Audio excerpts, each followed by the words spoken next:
থোকায় থোকায় ঝুলছে সিম, বিস্তীর্ণ ফসলের ক্ষেতে সিমের সমারোহ। দ্বীপ জেলা ভোলার 7টি উপজেলার চিত্র এটি।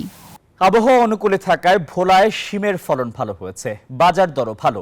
লাভ হওয়ায় শিম চাষে আগ্রহ বাড়ছে কৃষকের। এখানকার উৎপাদিত শিম চলে যাচ্ছে দেশের বিভিন্ন জেলায়। নানান পরামর্শ দিয়ে সহযোগিতা করছে কৃষি বিভাগ। ভোলা থেকে জুন্নু রায়হানের পাঠানো তথ্য ছবিতে ডেস্ক রিপোর্ট।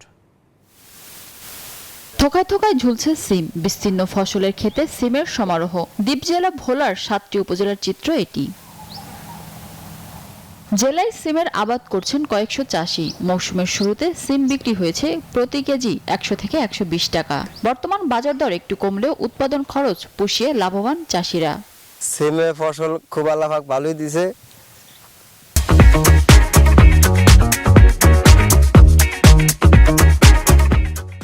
তরকারি বেচা খুব শান্তি পেয়েছি। দামটা এবার আগের চেয়ে এখন ভালো। এখানকার সিম ভোলার বাজার ছাড়িয়ে চলে যাচ্ছে বরিশাল, চট্টগ্রাম ও নোয়াখালী সহ বিভিন্ন জেলায়। হেক্টর প্রতি 500 মণ করে সিম উৎপাদন হচ্ছে বলে জানান সিম চাষিরা। 5 ঘন্টা যেমন সিম কিনে মনে করেন অত 1000 টাকা খরচ হয়েছে। এর মধ্যে এই যে বেচতে মনে 10 দিন 8 দিন পর পর বেচতে আসি। বেচা কিনা যা করতে আসি আর সিমের যে লক্ষণ, ইনশাল্লাহ আশা করি আমরা লাভবান হতে পারবো।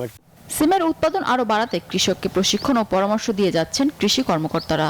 60 থেকে 70 টাকা কেজি প্রতি তারা মূল্য পাচ্ছে এবং যথেষ্ট লাভবান হয়েছে। কৃষি বিভাগ তাদেরকে কারিগরি পরামর্শ দিয়ে যাচ্ছে, তাদেরকে প্রশিক্ষণের আওতায় এনে সিম উৎপাদন কলা কৌশল সম্পর্কে বিস্তারিত ধারণা দেওয়া হয়েছে। বিভিন্ন প্রদর্শনী স্থাপনের মাধ্যমে তাদেরকে উৎসাহ এবং উদ্দীপনা দেওয়া হয়েছে।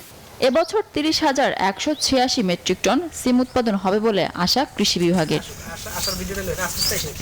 Desk report, news 24।